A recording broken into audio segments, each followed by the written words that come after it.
Kali ini kita akan mempelajari tentang landasan penyusunan dan pengembangan kurikulum.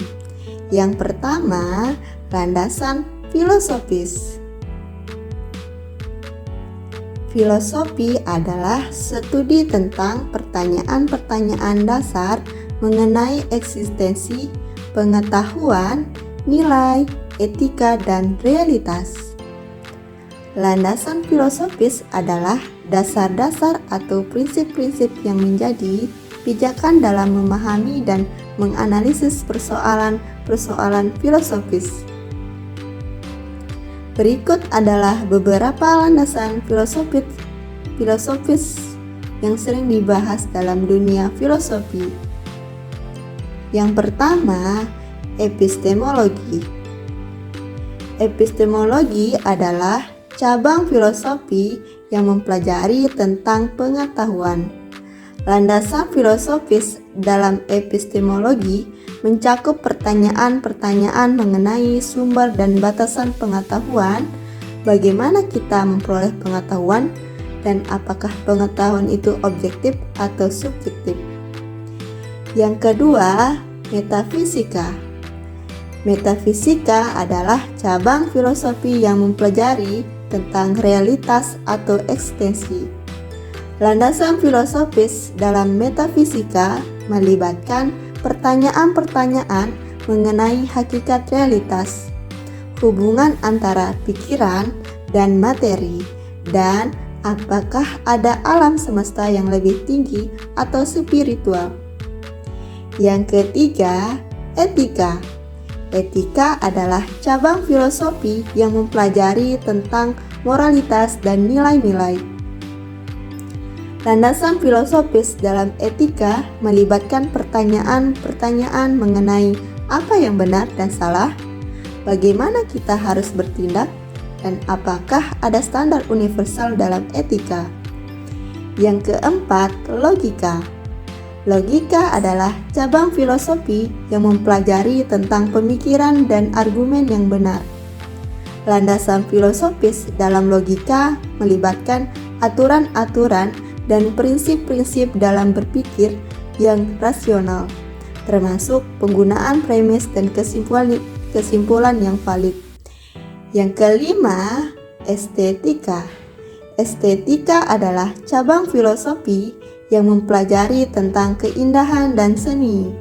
Landasan filosofis dalam estetika melibatkan pertanyaan-pertanyaan mengenai apa yang membuat sesuatu menjadi indah, bagaimana kita menghargai seni, dan apakah ada standar objektif dalam penilaian keindahan. Landasan filosofis ini memberikan dasar pemikiran dan kerangka kerja dalam memahami dan menganalisis berbagai persoalan filosofis.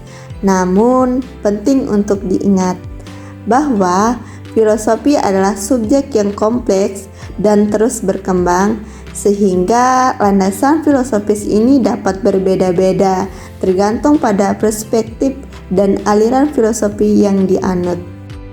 Landasan penyusunan dan pengembangan kurikulum yang kedua adalah landasan psikologis. Landasan psikologis dalam kurikulum SD melibatkan pemahaman mendalam tentang perkembangan psikologis anak pada usia tersebut.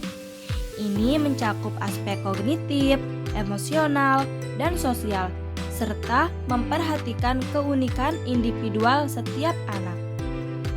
Dengan memahami karakteristik ini, kurikulum dapat dirancang untuk memenuhi kebutuhan perkembangan anak secara holistik. Selanjutnya di sini ada unsur-unsur landasan psikologis dalam pengembangan kurikulum. Yang pertama, psikologi perkembangan. Psikologi perkembangan peserta didik adalah salah satu unsur yang wajib diperhatikan saat pengembang kurikulum ingin mengembangkan kurikulum. Psikologi peserta didik sangat diperlukan terutama dalam menentukan isi kurikulum, baik dari tingkat kedalaman materi, kesulitan, dan kelayakan materi, serta manfaat materi itu sendiri. Kemudian unsur yang kedua yaitu psikologi belajar. terdapat beberapa teori belajar yang telah dikemukakan oleh para ahli. Yang pertama, teori humanistik. Teori humanistik bertujuan menjadikan manusia seutuhnya yang melek terhadap perubahan alam semesta dan diri peserta didik itu sendiri. Selanjutnya yang kedua yaitu teori behavioristik. Teori belajar behavioristik adalah sebuah teori yang dicetuskan oleh Geek dan Berliner tentang perubahan tingkah laku sebagai hasil dari pengalaman. Aliran ini menekankan pada terbentuknya perilaku yang tampak sebagai hasil belajar. Kemudian yang terakhir di sini ada teori kognitivistik. Kognitivisme merupakan teori yang sangat berbeda dengan behaviorisme.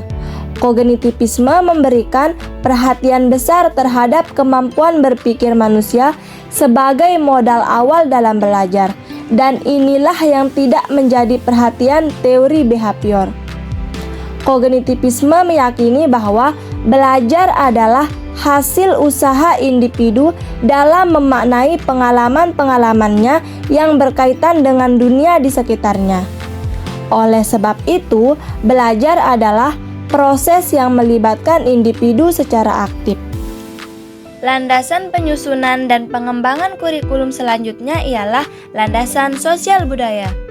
Landasan sosial budaya dalam kurikulum SD mencakup nilai-nilai, norma, dan kearifan lokal yang menjadi bagian dari budaya masyarakat. Hal ini bertujuan untuk membangun karakter siswa yang sesuai dengan nilai-nilai sosial dan budaya setempat.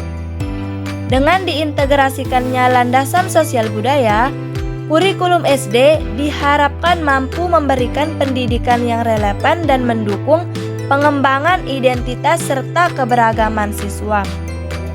Dengan mengakui dan memanfaatkan landasan sosial budaya, pendidikan dapat lebih relevan dan berdampak positif pada perkembangan siswa secara holistik.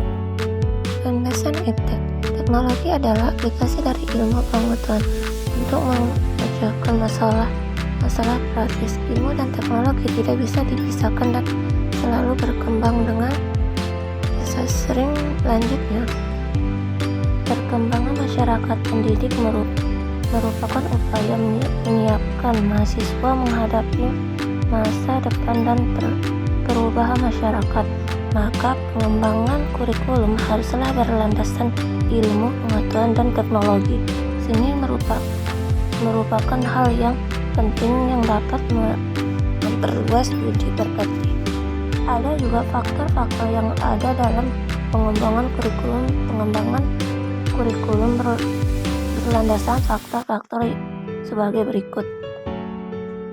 1. Tujuan filsafat dan pendidikan nasional yang dijadikan sebagai dasar untuk merumuskan tujuan institusional yang pada gilirannya menjadi landasan dalam merumuskan tujuan kurikulum suatu pendidikan. 2. Sosial budaya dan agama yang berlaku dalam masyarakat kita. 3. Perkembangan peserta didik yang menunjuk pada karakteristik perkembangan peserta didik.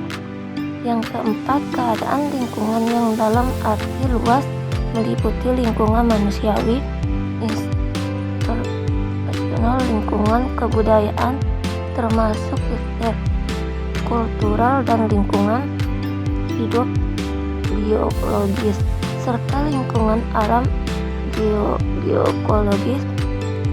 Yang kelima, kebutuhan pembangunan yang mencakup kebutuhan pembangunan di bidang ekonomi, kesejahteraan rakyat, hukum, HAM, dan sebagainya.